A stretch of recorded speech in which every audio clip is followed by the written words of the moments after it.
থেকে টিক দিয়ে দিয়ে আমরা বই লিস্ট। এখন এই বই কে দিতে পারবে, কত কমিশন?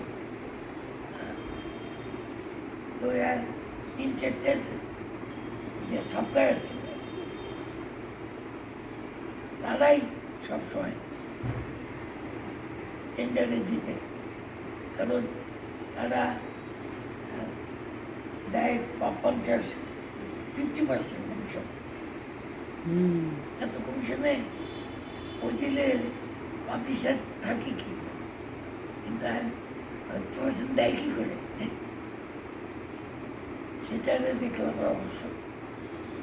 যাকে আজকে সেটার কি রহস্য স্যার? আছে অনেক।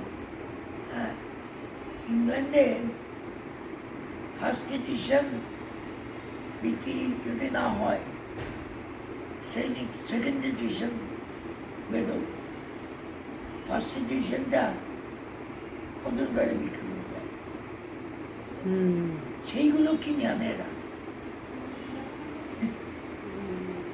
ওজন দরে কিনে আনে সেইগুলো সাপ্লাই দেয়। যার ফেস ভ্যালু 100 টাকা, কিন্তু কিনছে 10 টাকায়। সে যদি 50 টাকাও কমিশন দেয়, তাও তো লাভ। এটা হচ্ছে এরকম।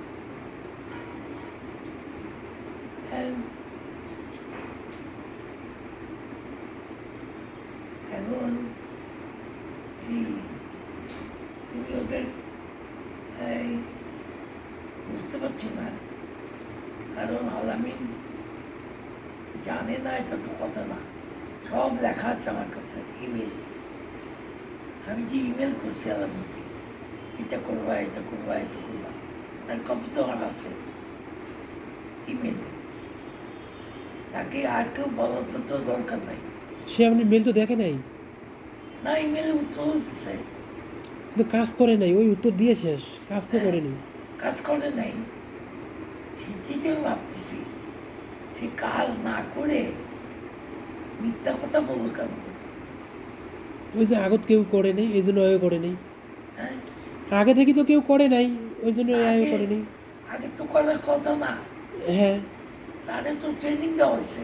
হ্যাঁ, আমি বলছি তাকে এই কথাটা, যে স্যার এই তারে গ্রন্থকেন্দ্রের ট্রেনিং দেওয়া হচ্ছে, লাইব্রেরি ট্রেনিং 7 দিনের না কয় দিনের আগে এটাই কত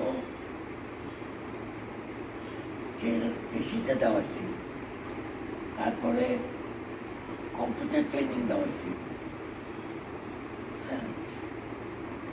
তারপরে যদি না জানে,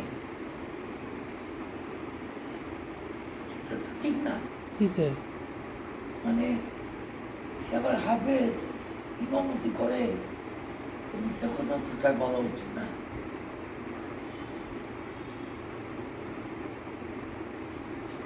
আমাদের একটা দাওয়াত আছে, বুঝছো, এখন চলছে জি স্যার। নামাজ পড়ে। এই তোমার যদি কাজ না থাকে, তুমি বাড়ি চলতে পারো, কারণ ওই 1 মাস পরে তো, মানে আজকে কত তারিখ? আজকে স্যার 5 তারিখ।